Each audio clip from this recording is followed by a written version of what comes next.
All about fear. 1. Rise up, O man. Fear is illusory, it cannot live. Courage is eternal, it will not die. Perils, calamities, dangers are the certain lot of every man who is a denizen of this world. Therefore, O man, fortify your mind with courage and patience. Fortitude, courage, presence of mind will sustain you through all dangers. Just as a rock on the seashore stands firm and the dashing of the waves does not affect it even a bit, even so, a man who is endowed with courage is not affected by the dark, perilous waves of this samsara. He stands adamant in all trying conditions and circumstances and comes out victorious. A man of courage does not tremble in the hour of danger. He is not embarrassed and bewildered. He does not sink down. He is not overwhelmed by despair. He smiles away all dangers and difficulties, blows the trumpet of triumph, and attains victory in the end. The threatenings of fear are a terror to the heart. Lead a virtuous life. Live in God. Be good. Serve. Love. Give. Meditate. Nothing can frighten you. The Lord of death will be afraid of you. The terrors, even of death, will be no terror to you. Terrify not your soul with vain imaginary fears. From fear proceeds misfortune and failure. The fears of a coward expose him to danger. A coward dies many times before his actual death. Be bold, be cheerful. Allow not your heart to sink down from the fantasy of imaginary fears. Have self confidence and faith.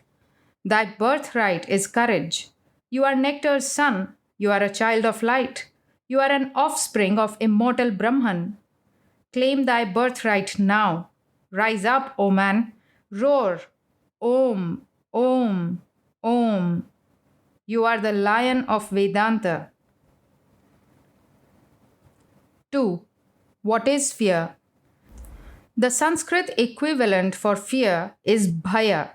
Fear is an emotion or vritti in the mind that is produced when one's life is in danger on account of external forces or things. Man reacts to the situation with a fear emotion.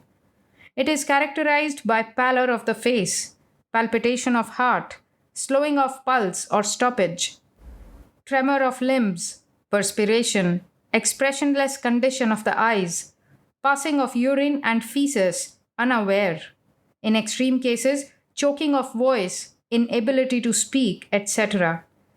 The body becomes like a log of wood. The mind gets stunned.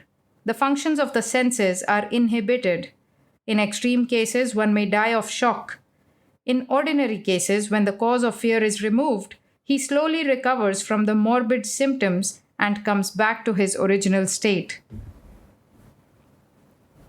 3. Cause of fear. Ignorance is the cause of fear. Man tasted the forbidden fruit and became a slave of lust. He forgot his original divine nature and was thus caught up in the whirlpool of ignorance. The infinite, fearless Brahman became the finite jiva with fear.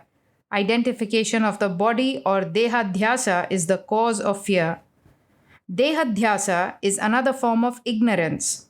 This physical body is an instrument for man's sensual enjoyment. If he suffers from any disease, he is afraid that he will lose this body which serves him as a vehicle for his enjoyment. He tries his level best to preserve this body. All other causes of fear are traceable to dehadhyasa. Feeling of inferiority is another cause of fear. This negative feeling produces lack of self-reliance or self-confidence in man. He is afraid of those who are superior to him in talents, power, position, and efficiency. He feels that he is incapable of doing anything. Some physical deformity or deficiency, lack of physical and mental efficiency, wrong training in children are other causes of fear. There is no other way to get rid of fear than realization of the self. 4. Fear and raga. Fear, bhaya, and raga, attachment, are modifications or vrittis in the mind. They are temporary whirlpools or waves. The substance of the mind is nothing but raga and fear. They are twin sisters. Hence, they are closely related to each other.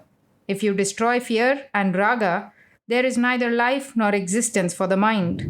The Upanishad declares detachment, faith, fear, raga, shyness, modesty, shame, etc. are only mind. Fear is a product of ignorance or avidya. Man forgets his essential, divine nature through moha or infatuation and identification with the body. He was the all pervading, immortal, fearless soul or Brahman in the beginning. He was the Shantam, peaceful, Ajaram, decayless, Amritam, immortal, Abhayam, fearless Brahman. On account of egoism, he became a rebellious child. He separated himself from his father. He had division of property. He started his own independent living in this earth plane. He rented a house in the mundane world. He entered the body house of flesh and bone and became a little timid man, a little jiva, with all sorts of fears. Thus started his downfall on account of his quarrel with his Almighty Father and owing to his starting a new egoistic living with Ragadvesha. He was bodiless, muscleless, fleshless, boneless, eyeless, mindless, desireless, vasanaless when he was one with the Father, when there was a joint family. And so he was absolutely fearless and ever blissful and peaceful. He had no thought of body, house, property, wife, children, position, and prestige. He had no thought of diseases of body and fall from his social status or prestige. He had no thought of enemies, war, riots, and of running to any place for safety, security. His original abode was peaceful, secure, and free from any sort of a danger and enemies. It was all one Brahman community. There was no Hindu Muslim trouble there. There was no fear of attacks through bombs or torpedoes.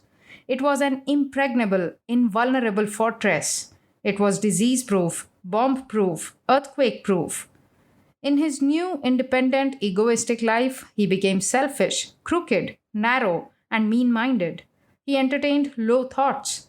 He ever thought of flesh and pleasures of the flesh.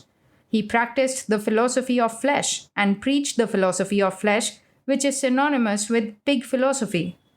Every day fears multiplied, as he was very much attached to his body, the bodies of wife, children, and to his house, property, etc. Raga, attachment, is the long standing associate of fear. Wherever there is raga, there is fear. Fear and raga coexist. Man is attached to his wife. The body of his wife is his greatest pleasure center. So there is fear for him, fear of losing her, fear of her death, fear of her running away with another man, fear of her divorcing him, fear of her being displeased with him, etc. As he is attached to his children, house, and property, he has fear of losing his house, property, and children. He is drowned in sorrow and gets terrible shock if these objects are destroyed or lost. Hence, raga is the cause of fear. If there is no raga, there is no fear. The first link in the chain of raga is his attachment to his body. All kinds of raga start from this raga to the physical body. Lord Krishna says in his Gita, Vita raga bhayakrodhaha sthitadhir muniruchyate. He who is free from attachment, fear, and anger is called a sage of stable mind. Abandon attachment through practice of non-attachment or vairagya and attachment to the lotus feet of the Lord or fearless Brahman. All fears will vanish. You are attached to a fountain pen, walking stick, book, watch, towel, cloth. Fear slowly creeps in. There is fear of losing them. Always entertain the thought, all objects are illusory, perishable, and pain-giving. You will have no attachment. Even if there is attachment, it will be mild. You can drive it away with slight thinking and discrimination. Give up attachment to this body by identifying yourself with the bodiless, sexless, pure, all-pervading, immortal Atman or Brahman. All sorts of fears and attachments will totally disappear. Assert, Feel, recognize. I am bodiless, immortal soul or Brahman. Om, Om, Om. I am sexless, all pervading Atman. Om, Om, Om. I am fearless Brahman. Om, Om, Om. I am full of Vairagya now. Om, Om, Om. There is no world at all. Om, Om, Om. I alone exist. Om, Om, Om. I am deathless and blissful. Om, Om, Om. I am absolute Brahman. Om, Om, Om. May you all be free from fear and raga. May you all be established in the fearless, Abhaya, Nirbhaya, Brahman through the practice of courage and meditation on the fearless, immortal Brahman. 5. Imaginary fears. Every man has some imaginary fear of one kind or another. Maya will never allow anybody to rest peacefully. Man is already agitated by lust, anger, greed, jealousy, pride, and hatred. Now fear fans the worldly flame. It pours ghee to the flame of the three tapas. Man jumps now and dances like a monkey. He has no rest even for a second. The percentage of normal fear will be only 5. Imaginary fears will come to 90%. Imaginary fears cause diseases, deplete all energies in man, and produce all sorts of feverish excitement, low vitality, uneasiness, discomfort, disharmony, etc. When there is an epidemic or cholera or typhoid, fear is the predisposing cause. Man is terribly afraid of cholera, worries himself, and imagines that the germs have entered his body. Imagination does serious havoc. He becomes a victim to the actual disease itself. A student prepares himself day and night for the ensuing examination. He has passed creditably in all the class examinations, but he develops a kind of imaginary fear, examination fear. As soon as he enters the examination hall, becomes nervous and gets confused. His hands tremble. He is not able to write. He fails in the examination. I asked a clever lawyer, an MA LLB, who can argue well in the courts to deliver a lecture on necessity of religion. He ascended the platform. There was a big audience. He developed stage fear and got bewildered. His voice was choked. He began to perspire. He stammered something, cut a poor figure on the platform, and got down within 5 minutes. Ramakrishna was a healthy man. He developed a cough on account of exposure to chill draught of air. It was a case of simple bronchitis or cold in the chest, but it persisted for some weeks. He consulted an assistant surgeon. The doctor said, "It may be a case of TB. Have sanatorium treatments." "It may be a case of TB" wrought much havoc in Ramakrishna. It was a wrong suggestion. It produced an imaginary fear in him. He began to worry himself from that moment. His health was pulled down gradually. He actually contracted TB or pulmonary tuberculosis. All sorts of germs, which are pneumoniacus, etc., are in this body. They cannot do any mischief when one is in possession of good health and high vitality. When the vitality comes to a low ebb, they gain the upper hand.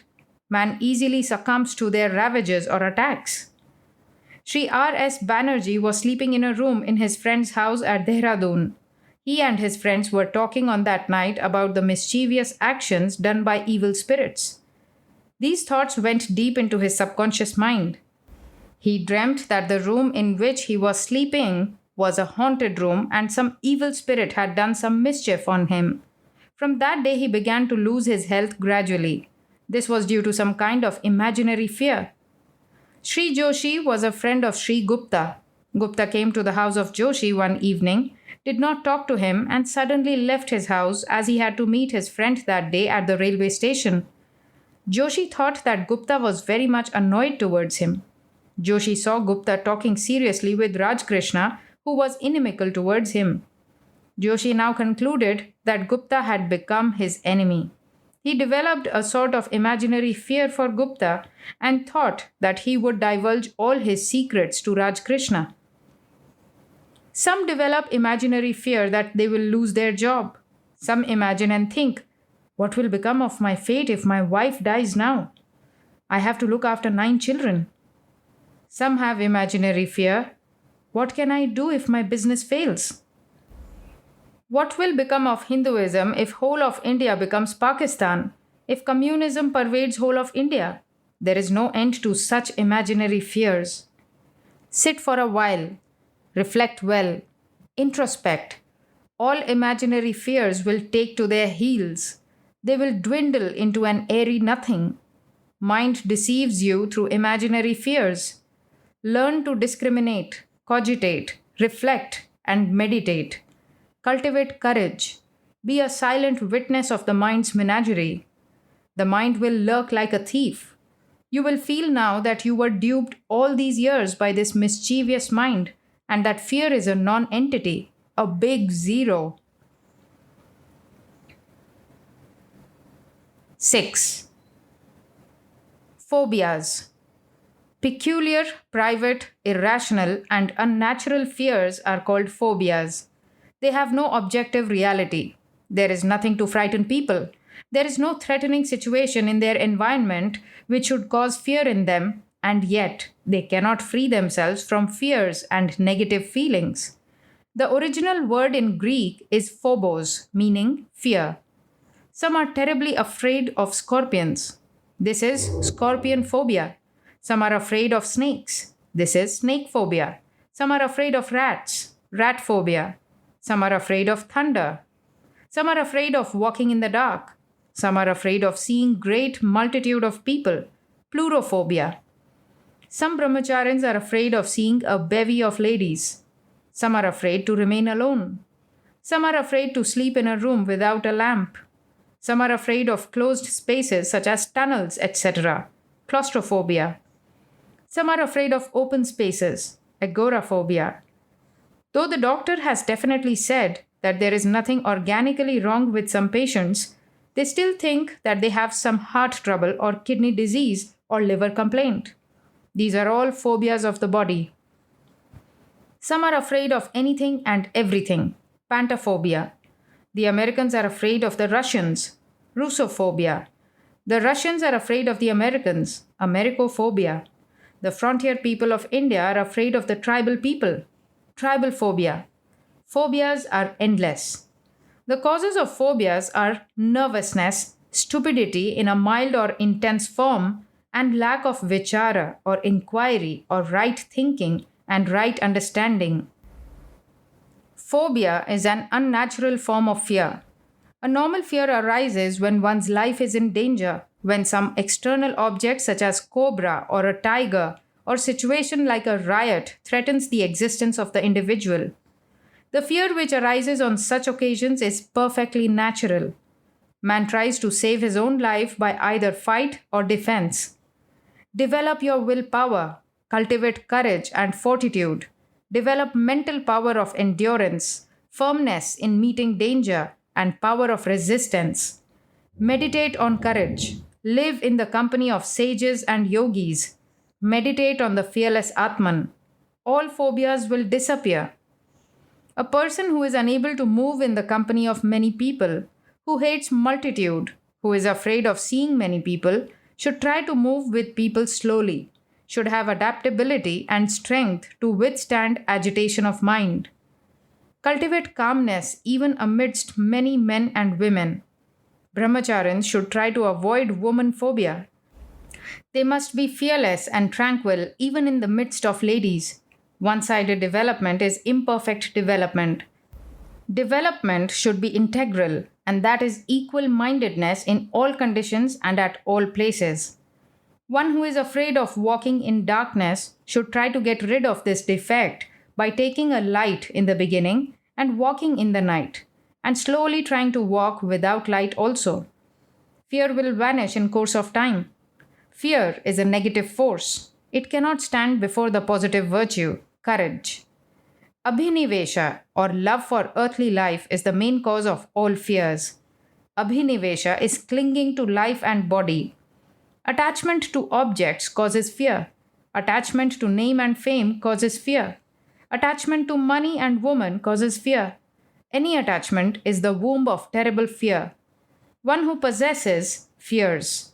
He who does not fear, who has renounced everything, who perceives the Atman in all. We are afraid because we love certain things. Love is the cause of fear. We do not wish to part with certain things. And when anything obstructs our acquiring those objects of love and desire, we are annoyed. We are afraid of that, and we lose the mental balance. Renunciation of everything and cultivating Brahma Bhava is the best remedy to overcome all fears. Sit and introspect. Find out the root of the trouble. If you are not able to do this yourself, get the help of a psychotherapist or a yogi. The thing that is deeply buried in your subconscious mind should be released or dispelled. May you all be courageous. May you all be bold and cheerful. May you all radiate courage, strength, and peace. May you all inherit courage, the birthright from your Almighty Father, the fearless, immortal Brahman. 7. Do not generate puchandi or hawa samskaras. Mothers generate puchandi samskaras in the minds of their children. When children cry, when they refuse to take food, or when they do any mischief, the mothers frighten them and say, Puchandi, ghost has come. Irandu Kannan, two-eyed man has come. He'll take you away. Children get frightened. The Puchandi samskaras get deeply implanted in their subconscious mind and make them very timid when they reach adolescence. Mind is like a sensitive plate of a camera. Whatever is exposed to the lens is registered in the sensitive plate behind. Even so, whatever is seen or heard is permanently impressed in the sensitive mind plate. The minds of children are very impressionable. They are very plastic. Mothers and teachers should be very careful when they deal with children. They should not tell them anything that will frighten them. On the contrary, they should tell them stories of chivalrous persons which will make them bold and courageous.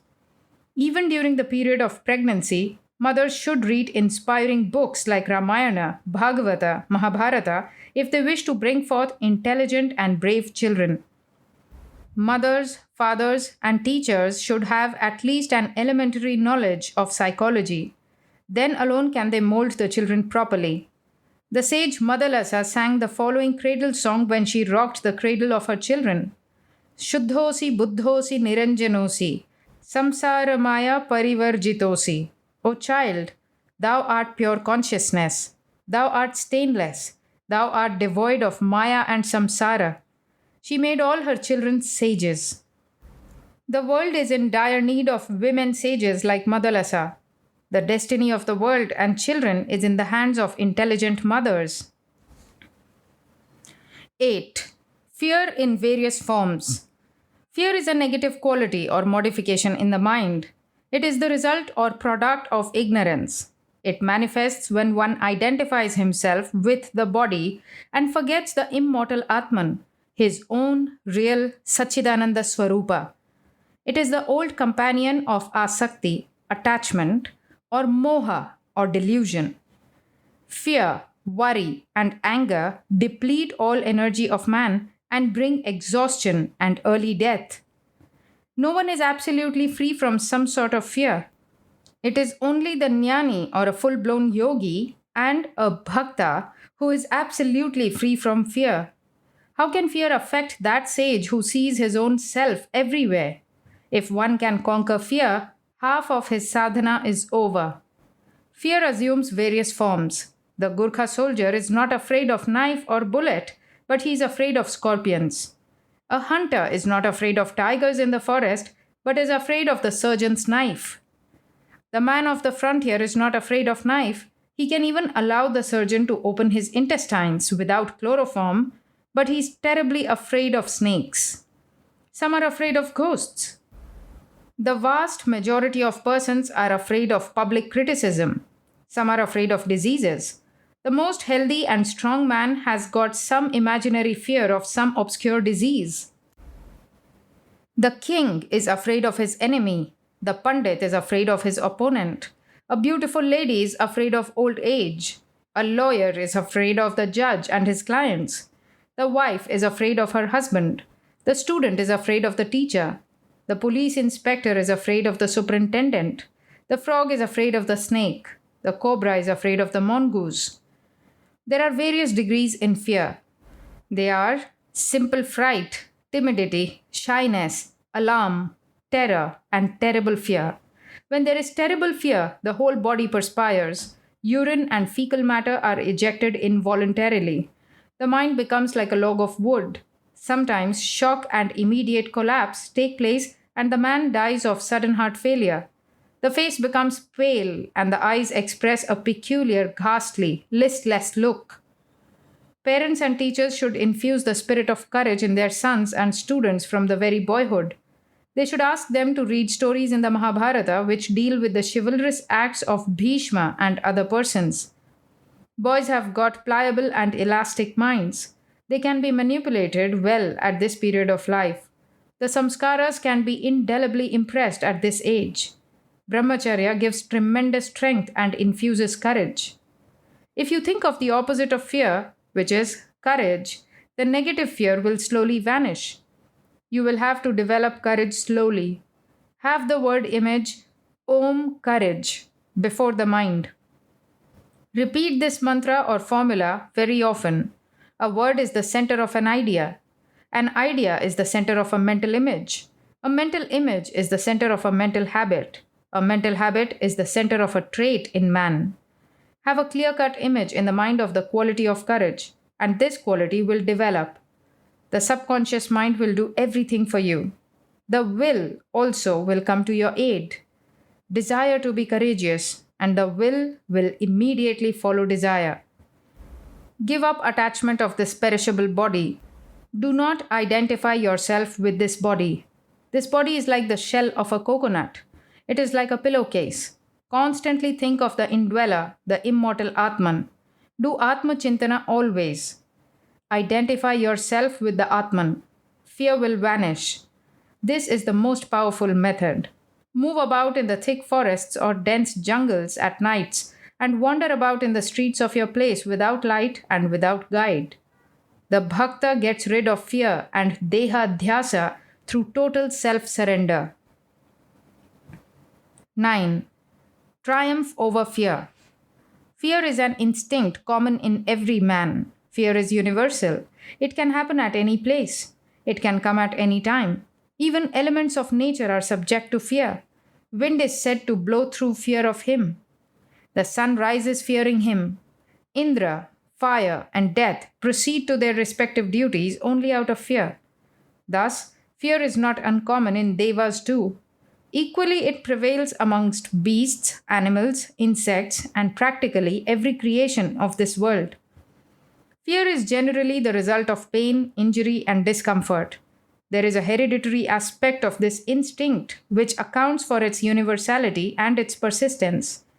Factors of environment and training are also significant.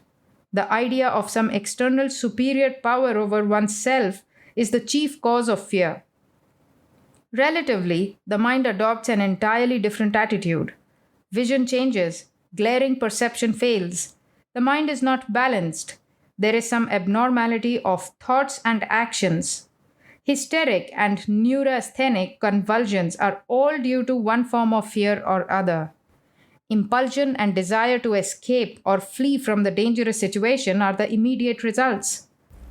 This fear has to be conquered. Freedom from fear can be achieved by liberation from the objects of fear. Re-educating the mind, bringing forth the power of the spirit, dealing with practical affairs, diligently putting into practice the knowledge that one possesses are all essential factors to overcome fear. It must be felt that there is no object which is to be afraid of or to be feared. In all cases, it must be distinctly understood that seeing and hearing alone does not produce the sensation of fear. A child is not afraid of its father or mother usually, but when the father puts on a strange countenance or howls in an unnatural way, the child becomes frightened. This gets firmly rooted in the mind. This develops as a hereditary weakness in later life also. This memory is scarcely washed off even after growth. So children should not be frightened. Here, fear should not be confused with startle. Schoolboys, when they see their master's head at the corner of a street, flee away. This does not mean fear. This is due to an instinct in everybody to escape from the sight of the master. On the other hand, if the master takes a cane in his hand, the child suffers some sort of infliction and imagines impending injury. Consequently, he fears his master. But how to conquer fear? Whenever a child is afraid of something, we first tell him that there is nothing to be feared, thus denying the object of fear. Denial is the first step in the procedure. Subsequently, we explain to the child the actual thing, the truth. We thus convince him that it was only his fancy which created the sensation in him. We positively affirm and assert what is true. Similarly, even as we grow, we must develop constantly the knowledge that there is nothing in the universe to cause fear. The subconscious mind, which is first startled by an unusual sight or incoherent voice, should be kept assured that all such things are false, the truth behind them being well acquainted with the normal sense and knowledge. When fear is completely removed, nothing can hurt us. People in well lit cities and urban areas are still afraid to move in darkness. They imagine something untoward to happen, causing pain, injury, or discomfort. At the same time, how many sages and sannyasins roam about in the dark over hills and dales in the dead of night and live in caves, the abode of beasts, insects, and wasps? Dhruva Bhagat made penance in the midst of wild beasts. Dhruva, before he attained youth, entered the forest and did great tapas. Bharata played with cubs. Mere re-educating the mind will not strengthen courage. Putting the knowledge into practice on every occasion is quite essential. At every auditorium, we find people advocating that what men are afraid of as snakes are but ropes. But they fail to experience such stamina. On the other hand, they mildly submit. This is due to lack of training. This is not what is required. Well-developed knowledge coupled with practice can alone relieve men from fear. The idea may be paradoxical to assume that there is nothing to fear because nothing can hurt us, though the converse is equally true. Denying fear, one can overcome the object of fear itself. You should not have any dualism in mind. You must always develop cosmic love and universal brotherhood. When there is love and brotherhood, there is no enmity. There is no superiority of power. There is no pleasure or pain. Ultimately, there is no fear. Of course, this is the stage. The final stage is feeling oneness of all. All are Brahman. All merge in Brahman. There is Brahman alone pervading throughout the universe. There is no second thing of supremacy in the world. There is no second thing in his creation at all. This knowledge entirely uproots fear and brings one into eternal peace. Fear does not emanate from one's own self. This is the secret of it. Knowledge of Brahman, the eternal truth, totally annihilates fear. The truth is to be pronounced and meditated upon. Recitation of Upanishads, Shrutis, Vedas, and hymns produces vibrations. These vibrations remove all inflections. Many incurable diseases causing fear of death in the minds of the sufferers are cured by these vibrations alone. Thirugnana Sambandhar, a Tamil saint, cured a Jain king of Madura of his incurable disease. Thirunavukkarasu Swamigal, another Tamil saint, was cured of his stomach disorder only through such vibrations.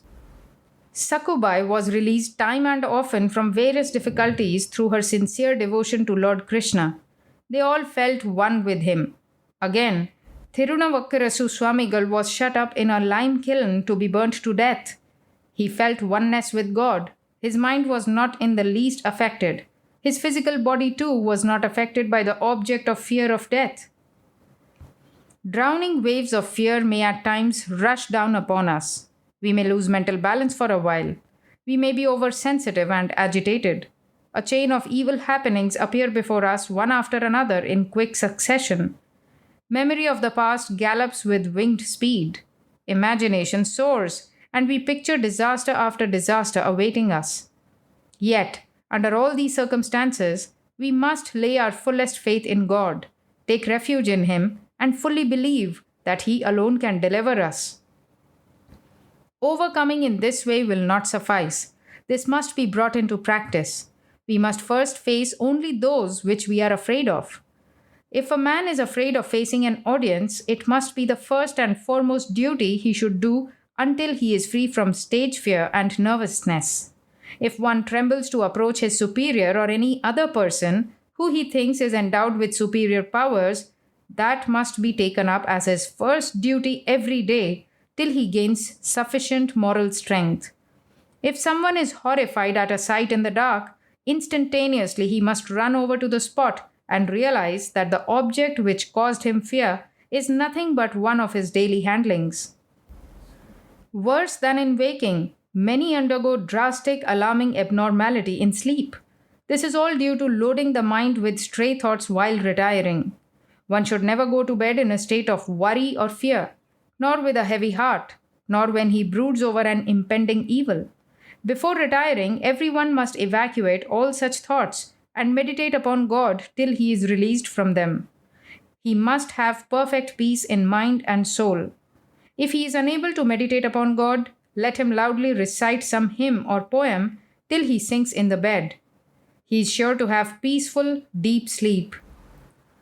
If we meditate upon statements of truth, our inner eye of wisdom opens, we are gifted with right understanding, and we know the truth.